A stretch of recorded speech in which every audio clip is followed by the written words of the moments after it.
Hello students, how are you? So let's start with 6th standard science subject. We will see chapter number 15, air around us. Next topics we will see. In previous video children, we have seen about constituents of air. We have seen oxygen, nitrogen, carbon dioxide, smoke and dust particles and other gases are components of air. Now today we will see some activities related to next topics. Now students, I want to ask you one question. So this bottle you can see. Okay, just I want to ask you one question. Is it empty? Try to give your answer, and when I will give my answer, at that time tally your answer. Okay.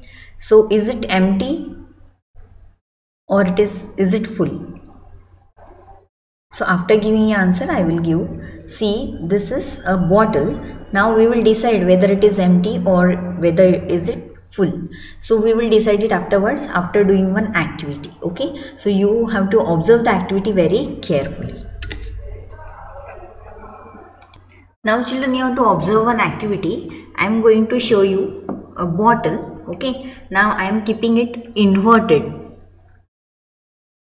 Okay. Now you have to just observe whether there is any change in water or that situation. Now I am just taking it out from the water. Okay. Now I am just observe children. I am just slightly tilting it. So at that time what you are observing, you have to write your observation over here. Okay. I am bringing it close to the camera. Then you have to observe that and you have to write your observation. Okay. Now here I am just slightly tilting it. So what you have to observe? What you can observe over here? Yes, you are right children. The bubbles are coming out from the bottle. So here two situations are there in front of you. See children, first I kept the bottle inverted inside this water tub. So nothing has changed over here, but as I am slightly tilting that water bottle, so children you can see the bubbles are coming out from the bottle. Okay, now see the situation. Now you can see here, you can see the bubbles are coming out from the bottle because see children, you are right children, the bubbles are coming out from the bottle when teacher kept the bottle inverted. At that time what is filled inside it? Is it empty? No, air is filled inside this bottle. It is filled totally inside the bottle. Okay, because air occupies space. Now because of air present inside this bottle, I have kept inverted. At that time air is not giving any space for that water to come inside that bottle.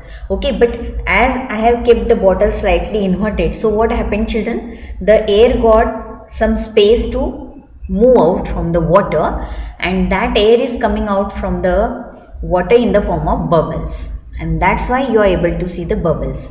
And at that time, at the same time, when air is escaping out from the bottle in the form of bubbles, it is coming out. At the same time the water is entering inside the bottle because that water is getting space, okay, to get inside the bottle. As air is escaping or removing out from the bottle, water is getting space to get inside this bottle. So this is the criteria. So here this bottle is not empty bottle, it is full with air. Okay, so this is about one experiment, that experiment with an bottle. Here you can see this activity. An empty bottle is inverted and dipped under water. Water does not enter inside the bottle because space inside the bottle is filled with air. The whole bottle is filled with air. And on tilting, or when I have tilted this, at that time air goes out from the bottle in the form of bubbles, and now water enter inside the bottle. So this shows that air occupies space. Now in this second setup children, I have here two candles which are blowing. Okay, Now you have to observe both the candles, and at the same time both the candles are burning, and I am keeping a inverted beaker on that. Okay, now you have to observe what will happen. As soon as I have kept that inside inverted beaker inside on that candle, at that time the candle is not glowing, candle extinguished. Okay, again we will do for one time. Now observe the children, again I am doing the same experiment with another candle. Now as I am keeping inverted this gas jar, okay, now you have to observe what will happen. Now candle is glowing. Okay, now see children, observe that now candle extinguished. Okay, but the another candle is continuously burning. Now as they have shown us a setup like that, we also did that, and it is a setup for air has oxygen, to prove that air has oxygen. So we have done this activity. Now here children, you have to observe one thing. Now we have what we have done, light the candles, see this activity, light the candles, cover one of the candle with an inverted glass tumbler. We have we took over a gas jar. Observe both the candles carefully. We have seen that also, we have observed the candles. Okay, now the candle covered with glass tumbler, or we took over a gas jar, so got extinguished after some time, whereas the other candle continued burning. We have seen that, okay, 2 times.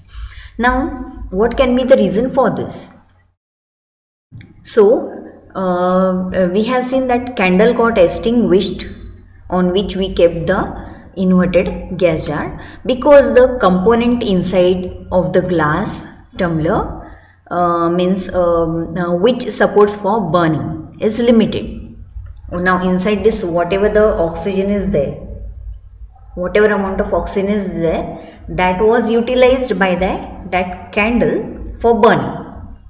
Okay, now after finishing that, so that was limited. Now most of the component is used by the burning candles, means whatever the component which is used, which is utilized by the candle for burning, that is over now. After that, what is happening?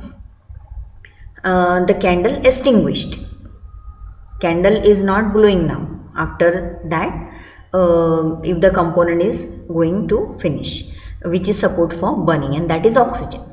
Now at the same time, the other candle was continuously burning. So however, the other candle is getting continued supply of air, because in the atmosphere oxygen is present. So this component of air, that is oxygen, supports for burning. So which supports for burning, and that is known as oxygen. Now next experiment we are going to see children, that is air supports for burning. So this is a setup for that. This is a water tub, and as you can see, your candle is burning inside that water tub. Then you can see your black color marking.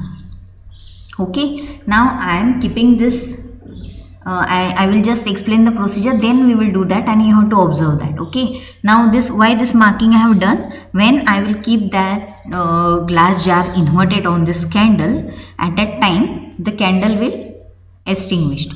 Okay, now after that, some of the water level will go inside that glass jar. Why? Because whatever the oxygen present inside that glass jar will be utilized by that candle to burn.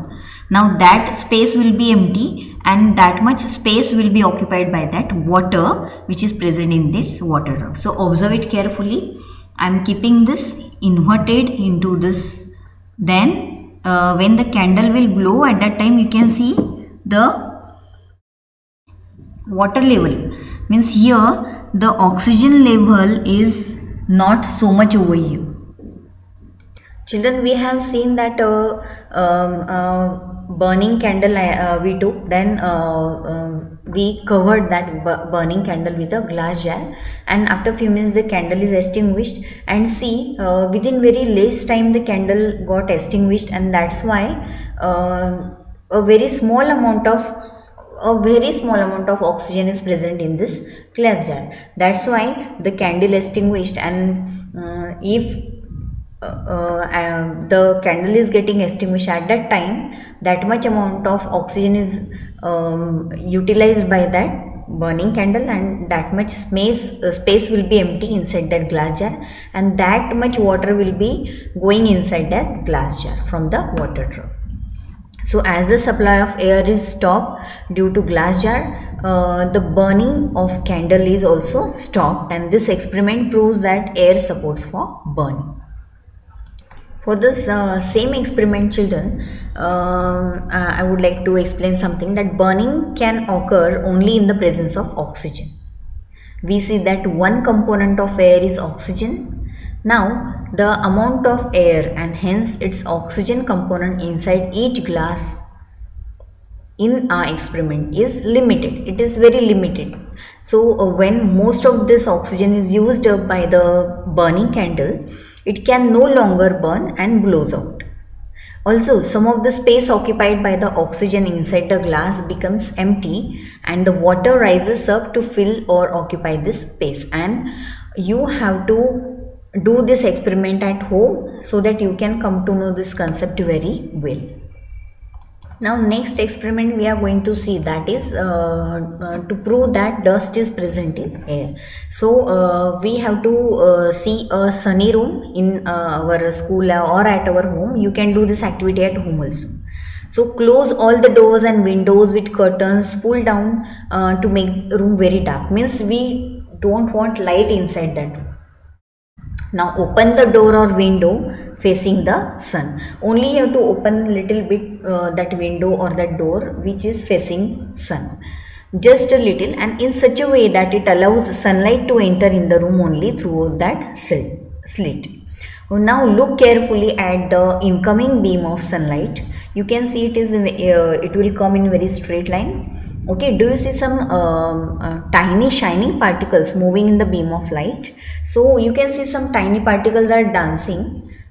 What are these particles? So these are nothing but dust particles. So this experiment shows that air contains dust particle. So even though we are thinking that it is a clean air around us, but still dust particles are present. You can see, children, that experiment, that presence of dust in air with the help of sunlight, means we have to do that setup, and at that time we can see dust particles are present in air. At the same time, in figure 15.8 you can see that policeman regulating traffic at a crowded place crossing often wear a mask. That person is wearing a mask. Very first thing, because of that vehicles, the smoke is coming out, unburned carbon monoxide and all that. Then dust particles are present also. So all this air contains some gases also. So that gases or that harmful burn gases, which is the smoke coming out from the vehicles, that smoke, that then dust particles may enter inside the through respiratory tract, and it can cause diseases or harmful effects to lungs. So that's why that policeman, that is wearing that person is wearing a mask. So children, today we have seen interesting activities related to this lesson, and children, all these activities you can do also at home, and you can come to know the proper concept related to this topic. Actually, air around us means whatever the components are present, we can check that with the help of activity, that oxygen is present in air. How we can prove that with the help of that setup which we did now, that burning candle.